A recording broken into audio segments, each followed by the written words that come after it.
روایت کرنے والے بیان کرتے ہیں کہ جب اپنی خلافت نیابی کے لیے اللہ کا ارادہ ہوا تب حضرت اجرائیل کو حکم ہوا کہ ہر قسم کی لال، سفید اور کالی ایک مٹھی مٹی جمع کر کے لائی اور اللہ کے حکم کے مطابق مکہ اور طیاف کے درمیان رکھی۔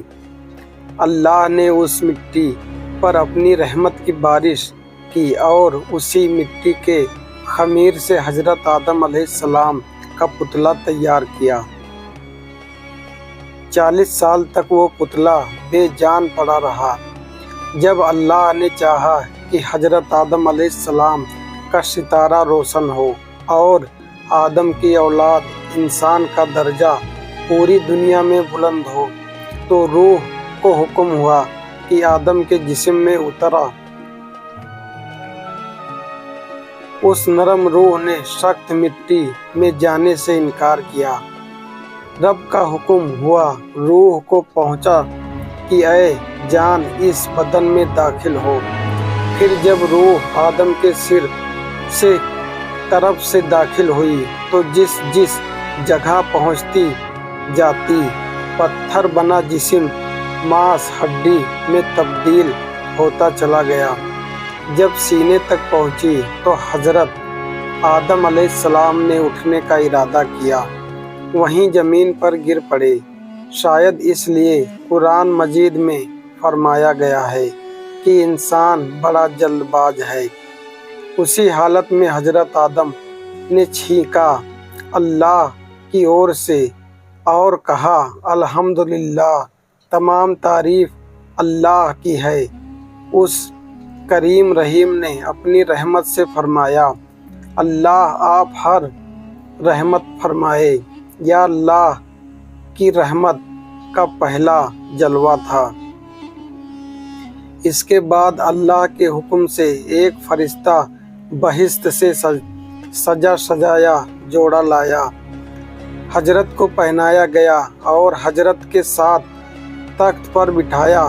فرشتے آپس میں کہتے تھے کہ اللہ پاک سے پیدا کر کے جس ہستی کو خلافت کی گدی پر بٹھائے گا تو وہ خدا کے نزدیک ہم سے زیادہ عزیز نہ ہوگا، اور غیب کے جاننے والوں کے دربار میں ہم سے دن رات رہتے ہیں۔ ہمیں امید ہے کہ ہمارا علم اس سے زیادہ ہوگا۔ پھر حق تعالیٰ نے تمام چیزوں کے نام حضرت آدم کو سکھا دیا۔ فرشتوں کو حکم دیا کہ اگر تم سچے ہو تو ان چیزوں کے نام بتاؤ۔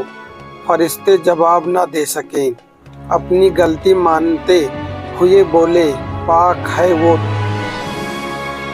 ہم تو صرف اتنا ہی جانتے ہیں کہ جتنا تو نے سکھایا، اور تجھ سے بڑھ کر جاننے والا کون ہے؟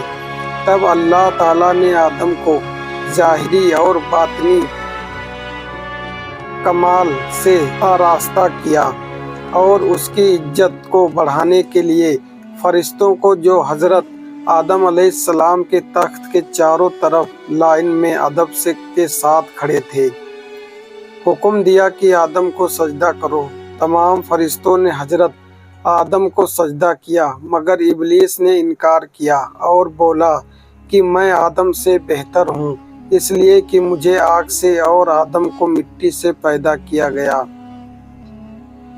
ابلیس کے اس انکار سے اس پر پھٹکار پڑی اور اسے فرشتوں کے ساتھ سے الگ کر دیا گیا۔